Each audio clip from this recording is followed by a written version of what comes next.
Hello parent, how are you all? I hope you all are happy, healthy and safe at home. As a parent, we are the first teacher of our kids and kids acquire the language from us. और specially आज के time पे तो बच्चे घर पर ही हैं. They are not going to school, they are at home and we are the real teacher for the kids. सब कुछ हम ही को उनको पढ़ाना है. हम सभी अपने बच्चों की वॉकेब भी इंक्रीज़ करना चाहते हैं, इम्प्रूव करना चाहते हैं उनकी लैंग्वेज. सो ये ज़रूरी है कि हम बच्चों के साथ सही प्रोनाउंसिएशन यूज़ करें वर्ड्स का. अगर हम बच्चे को नया वर्ड इंट्रोड्यूस करा रहे हैं या हम रेगुलर वर्ड्स बोलते हैं तो हमें बच्चों के साथ सही प्रोनाउंसिएशन यूज़ करना चाहिए. सो व्यूअर्स, आज का जो वीडियो है मैं आज फिर से 10 इंग्लिश वर्ड्स बच्चों के लिए लेकर आई हूँ जो हमें करेक्टली प्रोनाउंस करने हैं और बच्चों को भी करेक्ट सिखाना है.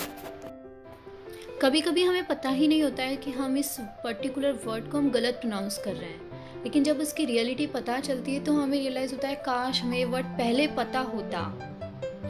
तो आइए देख लेते हैं ऐसे 10 वर्ड्स जिनकी प्रोनाउंसिएशन हो सकता है हम भी गलत कर रहे हैं, तो हम अपनी प्रोनाउंसिएशन को करेक्ट करते हैं और बच्चों को सही प्रोनाउंसिएशन सिखाते हैं. आइए वीडियो स्टार्ट करते हैं. A most common word that is question. हम में से कई लोग इसको गलत प्रोनाउंस करते हैं बट करेक्ट प्रोनाउंसिएशन है क्वेश्चन. क्वेश्चन. हम बच्चों को बोलते हैं right the answer of this question. कुछ वर्ड्स ऐसे होते हैं जो बच्चे सबसे पहले पेरेंट्स से ही सीखते हैं और कुछ ऐसे होते हैं जो बच्चे सबसे पहले स्कूल में जाकर सीखते हैं. तो ये वर्ड ऐसा है जो सबसे पहले बच्चा हमसे सीखता है. हम रेगुलर इस वर्ड को बोलते हैं. तो वर्ड जो है वो है कोम, ना कि कोम्ब. बी यहाँ साइलेंट है इसलिए हम इसे बोलेंगे कोम. कोम.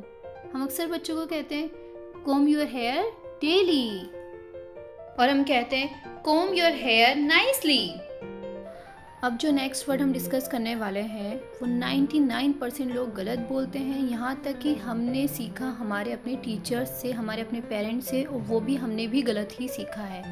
यू कांट बिलीव, मैं भी अब तक ये वर्ड गलत ही बोलती थी but after researching I correct my self. And I think ये सबसे ज़्यादा मिसप्रोनाउंस वर्ड है. So correct pronunciation is poem. Poem. हम बच्चों को कह सकते हैं let's recite some poems. Now next word is October. October, ना कि October. Let's see example for this word. October is the 10th month of the year. Or we can say winter season starts from October. जब हम बच्चे को animals name के लिए chart दिखाते हैं तो उसमें सभी तरह के एनिमल्स होते हैं, तब हमें इस एनिमल का नाम भी प्रोनाउंस करना होता है. That's why I pick up this word. इस वर्ड के 2 प्रोनाउंसिएशन हैं and both 2 pronunciations are correct. एक ब्रिटिश प्रोनाउंसिएशन है और एक अमेरिकन प्रोनाउंसिएशन है. जनरली जो मोस्ट पॉपुलर प्रोनाउंसिएशन है वो है jaguar. Jaguar. And another one is jaguar. Jaguar. आप इस वर्ड को कैसे प्रोनाउंस करते हैं मुझे कमेंट बॉक्स में लिख करके ज़रूर बताएं. Now next word is marigold. Marigold, ना कि मारीगोल्ड. जब हम बच्चे को फ्लावर्स नेम लर्न कराते हैं तो हमें उन्हें करेक्ट प्रोनाउंसिएशन सिखाना है. तो हमें कहना है मैरीगोल्ड. मैरीगोल्ड. मैरीगोल्ड मीन्स गेंदे का फूल. Most common mispronounce word is sandwich. Generally इसको सैंडविच बोलते हैं बट ये रॉन्ग है. The correct pronunciation is sandwich. Sandwich. बच्चों को सैंडविच पसंद होते हैं, हम भी उनके साथ बार बार सैंडविच सैंडविच कहते हैं बट सैंडविच गलत है. हमें इसे करेक्ट बोलना है सैंडविच और बच्चों को भी टोकना है कि सैंडविच कहें. हम अक्सर बच्चों को कहते हैं Do you want to eat sandwich?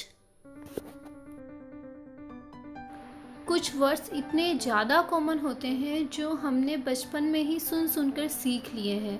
कभी फैमिली में, कभी टीचर्स से, कभी स्कूल में, कभी फ्रेंड्स से. तो हमें एग्जैक्टली उसका क्या प्रोनाउंसिएशन है हमें कोई फाइंड आउट करने की नीड ही नहीं पड़ी। तो जो नेक्स्ट वर्ड है वो बहुत ही ज़्यादा common and mispronounce word है, जो मोस्टली पीपल रॉन्ग प्रोनाउंस करते हैं। एंड डेफिनेटली ये जो वर्ड है बच्चा अपनी मम्मा से ही सीखेगा, क्योंकि सबसे ज़्यादा मम्मा लोग ही इन्हें यूज़ करती हैं। So the word is jewellery. Jewellery ना कि ज्वेलरी। ज्वेलरी मीन्स आभूषण, गहने, ornaments. Now next word is utter. utter. हम बच्चों को जब भी स्टोरी सुनाते हैं या उनके साथ बुक रीडिंग करते हैं तो यह वर्ड कई बार आता है, utter. इस वर्ड का मतलब होता है पूर्ण, बिल्कुल या उच्चारण करना। जैसे कई बार हम स्टोरी बोलते हैं तो कई बार सेंटेंसेस आते हैं, she didn't utter a word all night, means उसने पूरी रात एक शब्द भी नहीं कहा।